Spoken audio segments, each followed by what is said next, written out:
Hi guys, welcome to our daily encounter. In Isaiah chapter 2, we have a word against the pride of Jacob, or the pride of Israel.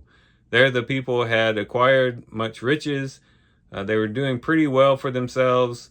They were serving other idols, and they were just puffed up and boastful and prideful before the Lord and in their own hearts.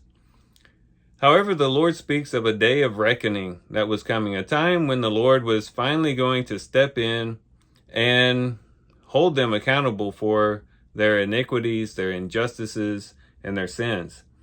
And that day would be a day in which they would be humbled. All the pride that they had, all the wealth that they had would vanish away.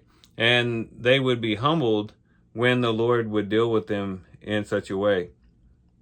It says in verse 11 of Isaiah 2, it says, the proud of man, or the proud look of man, will be abased, and the loftiness of man will be humbled, and the Lord alone will be exalted in that day. And then once again, in verse 17, starting in verse 17, it says, the pride of man will be humbled, and the loftiness of men will be abased, and the Lord alone will be exalted in that day. But the idols will completely vanish. Man will go into caves of the rocks and into holes of the ground before the terror of the Lord and the splendor of his majesty when he arises to make the earth tremble. And so that's kind of just a little taste of what the chapter is about, where the Lord is going to step in. He's going to hold them accountable. And on that day, there will be no more pride. There will be no more being exalted in their hearts. But the Lord was going to come in and step in and humble them greatly. It's kind of like a person who perhaps boasts in his strength. He thinks he's very physically strong, and maybe he beats up on people smaller than him, and that makes him feel very, very strong, and he thinks that he's very powerful.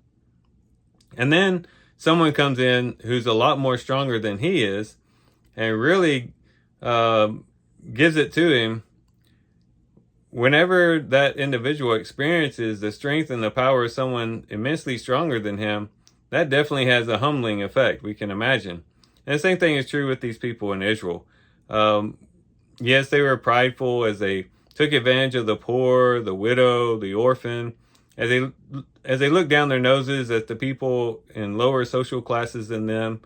They were very prideful. But when they were touched by the power and the majesty of God, they would fall on their knees. They would hide in the rocks. They would be completely humbled when they stood before the power and the majesty of God. And that's something for us to remember as well. You know, the human race has had a lot of accomplishments, especially over the past 100+ years. And we have had a lot of technological advances. We've had a lot of medical advances. We've had a lot of military advances.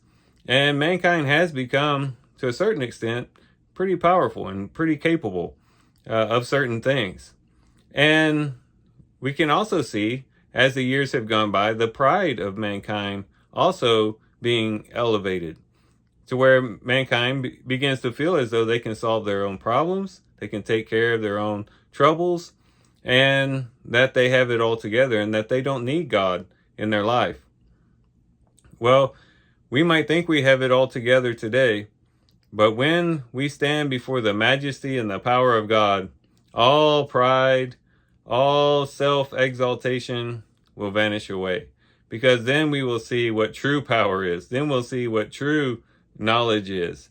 Then we'll see the true strength of the Lord when he comes in the ultimate day of reckoning. And so what it's important for us to do is to humble ourselves now before that day, to realize that we don't have it all together, to realize we are short in strength and in power, and that we do need the Lord, and that we do need to lean in the strength of his might and depend upon him to get through each and every day, to not feel like we have it all together or that we're strong enough to do everything on our own, but to constantly depend upon him and walk humbly before him, trusting in him and exercising faith in him. And if we can do that now, then we will already be humbled in the day of the Lord. And we're told in scriptures that in that day, If we have humbled ourselves in such a way, the Lord will actually exalt us and lift us up, that the lowly, the poor, those who have been the downcast are going to be exalted and lifted up in the day of reckoning. And the Lord will actually elevate those who have humbled themselves during the span of their life.